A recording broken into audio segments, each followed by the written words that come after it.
दर्शकों, मोदी सरकार की बात करें तो लगातार क्षेत्र निचले स्तर पर कार्य करने के लिए भरपूर कोशिश की जा रही है। वहीं बात कर लेते हैं हमारे बीच में प्रमुख समाज सेवी और शिक्षक प्रकोष्ठ से भी जुड़े हुए चौधरी राजकुमार जी हमारे साथ में हैं, लोनी और सबसे बड़ी बात, स्कूल के संस्थापक भी हैं। सीसीएस जो पब्लिक स्कूल है उसके संस्थापक हैं। सर, क्या कहना चाहेंगे? लगातार मोदी सरकार, मैं ये कहूंगा कि अंत्योदय की योजना जो है कि आखिरी पंक्ति में बैठे हुए व्यक्ति को भी लाभ मिल सके, क्या कहेंगे सरकार? सरकार की जो योजनाएं हैं, जो बहुत ही अच्छी तरह से अंतिम व्यक्ति तक पहुंचाने की योजना है, चाहे मोदी जी की हो और फिर प्रदेश में योगी जी की सरकार के द्वारा चल रही है, ये निसंदेह बहुत अच्छी है। और उसको सही प्रकार से लोनी विधानसभा में माननीय विधायक जी श्री नंदकिशोर गुर्जर जी बहुत तरीके से उन योजनाओं को आगे बढ़ाने का काम कर रहे हैं। सभी व्यक्तियों का इसमें परिश्रम है। जिलाध्यक्ष जी भी और वो संगठन के लोग भी लगातार लोगों को कहीं ना कहीं जागृति पैदा कर रहे हैं और उसका फायदा भी दिख भी रहा है कि फायदा होता दिखाई दे रहा है कि आम आदमी भी कहीं ना कहीं भाजपा से, जो कहीं ना कहीं अपने आप को अलग मानता था, आज वो उससे कहीं ना कहीं अपने आप को जुड़ा हुआ महसूस कर रहा है कि भाई सरकार जो है वो गरीबों की सरकार है और गरीबों के बारे में निसंदेह सोचती रहती है। वहीं अगर हम बात करें बॉर्डर से जुड़े हुए क्षेत्र के लिए, तो सरकार की क्या योजना चल रही हाँ, ये एक बड़ी बात है क्योंकि दिल्ली से लगा हुआ है लोनी लोनी बॉर्डर क्षेत्र है और लोनी भी अगर हम देखें तो 3 या 4 हिस्सों में बंटता है। एक पावी का क्षेत्र है, एक लोनी बॉर्डर का क्षेत्र है, एक बीच में आप इंदिरापुरी को, बलराम नगर को, खन्ना नगर को, वो कॉलोनियां जो बहुत अच्छी कॉलोनियां तरीके से बसी हुई है, या फिर वो ग्रामीण क्षेत्र है। तो ये चारों चीजें लोनी के अंदर दिखती हैं और सबसे महत्वपूर्ण चीज लोनी की ये है कि जो लोनी बॉर्डर क्षेत्र की है, जब हम सेवाधाम के बराबर में मंडोली के बराबर के क्षेत्र की बात करते हैं, अमित विहार की बात करते हैं, कृष्णा विहार की बात करते हैं, राहुल गार्डन की बात करते हैं, हम बात करते हैं मीतनगर के बराबर में, हम बात करते हैं राजनगर कॉलोनी की बात करते हैं, उत्तरांचल कॉलोनी की बात करते हैं, आगे भी इस प्रकार की कॉलोनियां इंदिरापुरी इंदिरापुरी जो उसके बराबर में बनती है, ये पूरा बॉर्डर क्षेत्र है। और सबसे अच्छी खूबसूरत बात यह है कि यहाँ हिंदुस्तान का हर व्यक्ति यहाँ रहता है। ये कहा जा सकता है कि अगर किसी को हिंदुस्तान का सही रूप देखना है तो वो लोनी आ जाए, तो लोनी के अंदर वो उन सभी लोगों से मिलेगा, तो उनकी संस्कृति, उनकी हर चीज को पहचान करने का मौका मिलता है। लेकिन लोनी बॉर्डर क्षेत्र में जिस तरीके से विकास होना चाहिए था, उस तरह का विकास नहीं हुआ। उसके पीछे क्या कारण नजर आता है? क्योंकि लोनी से जुड़ा हुआ, सॉरी, मैं दिल्ली से जुड़ा हुआ, आप नोएडा देख लें, विकसित है। लोनी ही क्यों पिछड़ा हुआ? इसका मुझको जो सबसे बड़ा कारण लगता है कि जो हम लोगों के वर्तमान में अब जो हमारे जनप्रतिनिधि हैं नंदकिशोर जी, उनका तो लगातार निरंतर ये प्रयास रहता है कि किस प्रकार से लोनी को एक अच्छी लोनी और उत्तम लोनी और नंबर 1 लोनी बनाना है। लेकिन इससे पूर्व में कई ऐसे जनप्रतिनिधि थे जिन पर जनप्रतिनिधियों ने लोनी बॉर्डर क्षेत्र के होने के बावजूद भी इस क्षेत्र पर कोई विशेष ध्यान दिया नहीं। उसका कारण था कि जब उन्हें मौका मिला और वो काम करना चाहते थे, तो उन्होंने इस क्षेत्र को छोड़कर बाहर जाकर रहने लगे। अब जो व्यक्ति बाहर जाकर रहेगा, तो निश्चित तौर पर वो उस इलाके को तो अच्छा नहीं मान रहा है और उस इलाके के लिए क्या करेगा। राजकुमार जी, आपको नहीं लगता कि योगी सरकार के अगर लगातार, मैं ये कहूँ कि इस लोनी क्षेत्र में दौरे हो जाए तो शायद यहाँ का भुनाव जल्दी हो जाएगा? योगी सरकार के दौरे का, देखिए योगी सरकार का जो नेतृत्व करते हैं, जो कहीं ना कहीं प्रतिनिधित्व करते हैं, वो क्षेत्रीय विधायक करता है। और जब क्षेत्रीय विधायक यहाँ पर मौजूद है तो वो अपने आप में ही योगी सरकार का कहीं ना कहीं प्रतिनिधित्व करता है। लेकिन आप अगर देखेंगे लोनी बॉर्डर की सबसे जो मेन चीज, 3 चीजें मैं मानता हूँ जिसकी वजह से हम लोनी बॉर्डर से पिछड़ा हुआ दिखाई देता है। एक तो है जो हमारा जो नहर है, जो कभी बेहटा नहर के नाम से जानी जाती थी, फिर वो धीरे धीरे बेहटा नहर बेहटा के गंदे नाले में तब्दील हो गई है। हम लोग अपने आप को कहते हैं कि हमने विकास किया है। विकास नहर से नाले को लाने में जो विकास हुआ है, ये मुझको नहीं समझ में आता है। जिस दिन वो नाले से नहर बनेगी, उस दिन विकास होगा, उस दिन हम लोग मानेंगे कि विकास होगा। उसी की ही सिंचाई विभाग की और नहरवाई की जो जमीन है, उसको डंपिंग ग्राउंड बना दिया गया, नगर पालिका का कूड़े घर बना दिया गया, डंपिंग ग्राउंड बना दिया गया। जबकि आप एक बात देखिए, आपको ये देख सोचना होगा कि दिल्ली के बॉर्डर पर से शादी करने के लिए लोग वसुंधरा में, कौशाम्बी में और इवन दिल्ली के जो बॉर्डर दूसरे बॉर्डर है वहां पर जाते हैं। आखिर क्यों नहीं वो ऐसे लोग हैं कि हम लोग यहाँ पर इतनी जमीन हमारी पड़ी हुई है, सिर्फ हमको नहर का विकास करना है। नहर का विकास अगर हो गया तो यहाँ पर अच्छे अच्छे मैरिज होम चालू हो जाएंगे और अच्छे अच्छे मैरिज होम होने से इस क्षेत्र का विकास अपने आप दिखाई देने लगेगा। पहली चीज तो ये है जो नहर का विकास होना चाहिए मेरे अपने हिसाब से। दूसरा है रेलवे लाइन हमें यहाँ से मिलती है, सौभाग्य भी है हम लोगों का कि बेहटा के अंदर रेलवे स्टेशन है, लेकिन दुर्भाग्य ये है कि जैसा स्टेशन होना चाहिए वैसा स्टेशन नहीं है। वो स्टेशन पर कुछ भी जन सुविधाएं नहीं है जो सुविधाएं होनी चाहिए लोगों को। और अगर उस स्टेशन को हम लोग अच्छी तर्ज पर बना दें, क्योंकि यहाँ पर 2 या 3 स्टेशन लगते हैं। आप देखिए जब सादरे से आदमी रेल में बैठता है तो बेहटा स्टेशन पर उतरता है, और बेहटा स्टेशन अकेला ऐसा स्टेशन है जहाँ से हम लोग अपने कई कमाई के साधन भी रेलवे उपलब्ध कर सकता है। सबसे ज्यादा लोग यहाँ से मोटरसाइकिल और साइकिल के माध्यम से अपने जगह से यहाँ पर आते हैं, और फिर क्योंकि रेल का किराया सस्ता होता है तो यहाँ से बैठकर वो सादरा या पुरानी दिल्ली रेलवे स्टेशन, नई दिल्ली रेलवे स्टेशन जाते हैं, या इधर आप मान लीजिए शामली बड़ौद तक की नौकरी भी लोग करते हैं।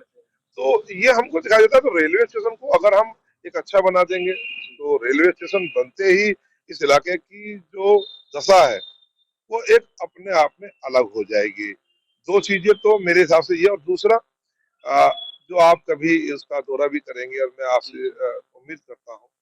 देखिए इस बॉर्डर क्षेत्र पर कहीं पार्क नहीं,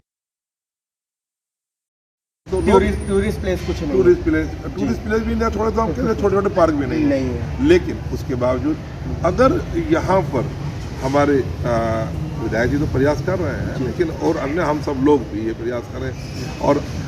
ये प्रयास अगर हो जाए कि रेलवे लाइन के बराबर में जो जमीन है, जो आज रेलवे लाइन की जमीन है और वो खाली पड़ी हुई है, हम उसको भी कहीं ना कहीं डेवलप कर कर लोगों के घूमने के लिए, यानी मॉर्निंग वॉक के लिए, इवनिंग वॉक के लिए, बच्चों के लिए यूज कर सकते हैं। और जो हमारी नहर के दोनों तरफ लगभग 120-130 फुट की ज़मीन है हमारी, तो उस ज़मीन पर भी अगर हम अच्छी तरह पेड़ पौधे लगाने के बाद, लाइटिंग लगाने के बाद, तो आप ये देखेंगे कि ये जो क्षेत्र है ये अपने आप एक सुंदर क्षेत्र बन जाएगा, और ये नोएडा से भी ज़्यादा अच्छा लगने लगेगा। और यहाँ के रेट जो आज 20 और 30 हज़ार रुपये के बीच में हैं, तो सीधे आप मान के चलेंगे कि यहाँ पर 70-80 हज़ार रुपये का। राजकुमार जी, आपको नहीं लगता कि यहाँ के जो सांसद हैं जनरल वीके सिंह जी, उन्होंने कहीं ना कहीं गाजियाबाद पर ज़्यादा फोकस ध्यान दिया है विकास के लिए, लोनी पर कम ध्यान? मुझे ऐसा नजर आता है। ऐसा नहीं होता है, कभी कभी ऐसा होता है क्योंकि इस क्षेत्र की समस्याएं बड़ी अजीब और गरीब समस्याएं हैं, और सांसद जी का देखिए हर आदमी की अपनी अलग अलग जिम्मेदारियां हैं। हम लोग शायद ये समझने में असफल रहते हैं कि सांसद जी की जो जिम्मेदारियां हैं, सांसद जी मंत्री भी हैं, और भारत सरकार में मंत्री होते हुए उन्होंने बहुत सुंदर और बढ़िया काम किए हैं, और मंत्री होने के नाते से उनका अपना देश और उसका काम होता है। या ये कहा जाए कि क्षेत्रफल काफ़ी बड़ा है, ध्यान नहीं, ऐसा नहीं है।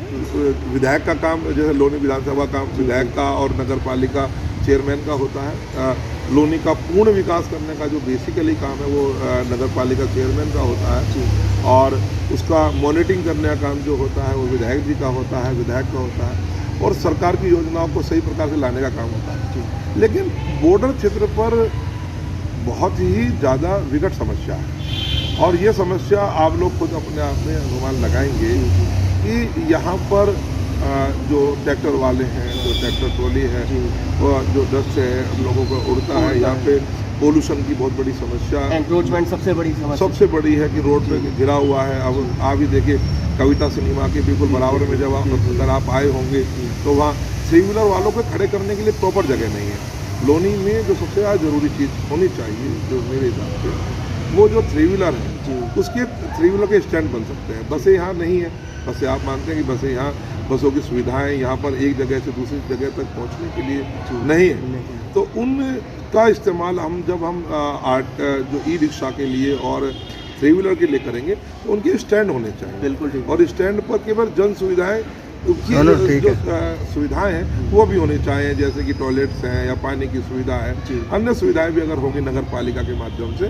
तो विकास इस क्षेत्र का बहुत तेजी के साथ होगा। राजकुमार जी, अगर हम बच्चों की मदद ले ली जाए और स्कूल वालों की मदद ले ली जाए, जन जागरण एक अभियान चलाया जाए, मुझे लगता है कि अच्छा खासा इसमें